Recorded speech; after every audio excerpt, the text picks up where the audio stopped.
Hello and welcome to another episode of Road and Race. As you may know, I've owned this Nissan 350Z for about 3 years now, and I also owned a convertible one many years before that, so I've had two. So with prices of these cars starting to rise, here are my top 5 tips for getting a good one. Number 1, rust.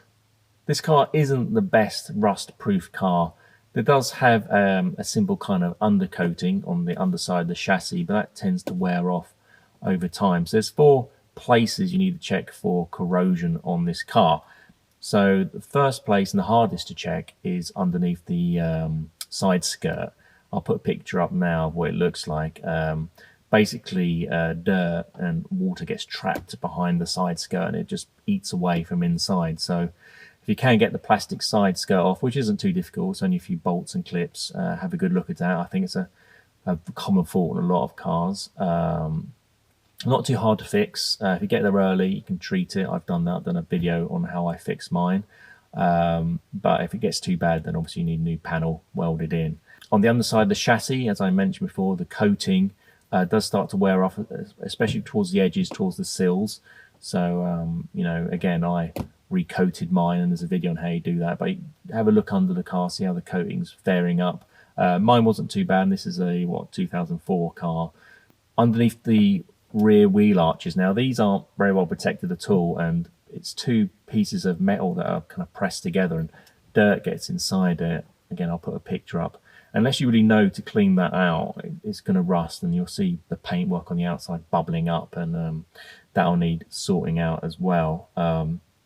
And again, another part of the car which is very common to rust is the under chassis brace, the W brace as it's called. So it looks like a W. It's very easy to swap out. It's about £250 from Nissan for a new one, or you can get an aftermarket one for less than that.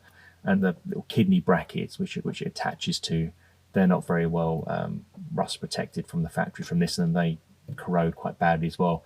I think about £100 for a pair for those as well. So again, not at the end of the world, but do get under the car and have a good look if you want to buy one of these. Number 2, boot problems. If you go for the coupe, the hardtop, instead of the convertible, you may find that the boot has 2 problems. One, the struts that hold it up wear out over time. So if you push it up, it doesn't stay up, it falls down. Easy fix. It's I got a pair of struts for 50 quid from a company called SGS in this country. It's a very easy DIY at home. Just swap them out, easy peasy.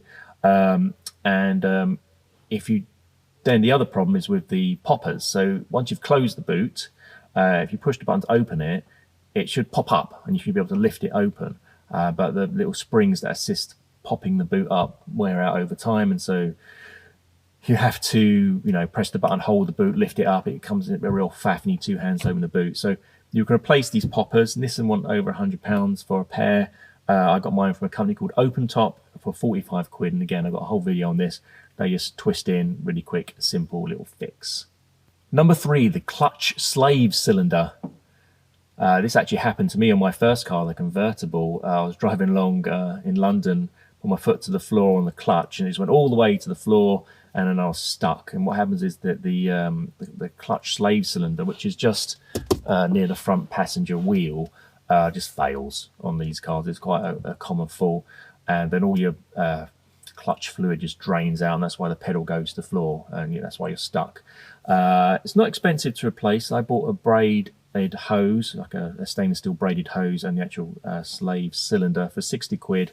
I installed it myself. It's a bit fiddly. I'd probably take it to the garage unless you've got the advantage of having a good set of ramps or a lift or something like that, because it's a bit fiddly. An independent garage shouldn't charge you too much, probably an hour or 2 of labour to do that one. But if your slave cylinder hasn't been changed on this car, make sure it's changed out, or factor in the cost when buying one. Revisions and options. Over the course of its life, the 350Z had a few changes, mostly around the engine. So this car is an original one. It's got the DE engine, which is 276 horsepower. In 2006, they did a rev up version. So it's the DE rev up engine, which gave it a little bit more power, 297 brake horsepower. And then from 2007 onwards, they rebuilt most of the engine. They called it the HR, and that gave it about 309 311-ish, 311 horsepower. You can tell it's the HR engine because it's got 2 air intakes, and also it's got a bulge in the bonnet. In certain years, the car was available in certain colours, so I'll put a picture on the screen up now. It's very low res, sorry, but you can make out what it is. So if you want a certain colour of car, you're stuck with certain models because, you know, they only made certain colours during certain years.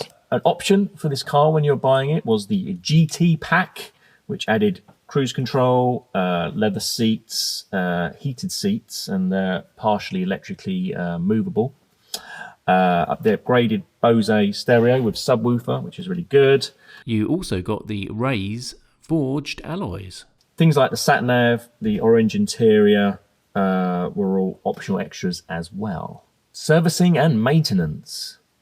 Probably goes without saying, but make sure your car's been looked after. This car is on a 9,000 mile service interval, so the oil and oil filter needs changing every 9,000 miles. Coolant every 3 years. Spark plugs every 54,000 miles. Nissan don't give an interval for changing gearbox and differential oil. I think it's personally nice to do those things, keep them in good condition. I did mine at 75,000 miles because it's cheap. Fluids are really cheap and it's really easy to do. You can just do it on ramps. So I did that.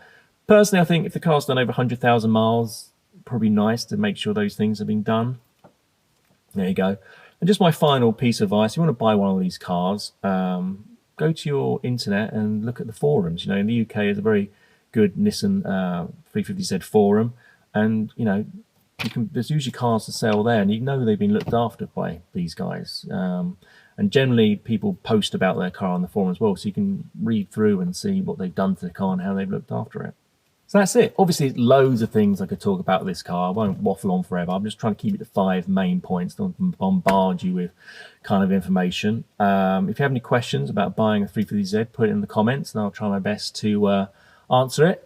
If you have found this video useful, please do like, because it helps the old algorithm and, you know, promoting my channel.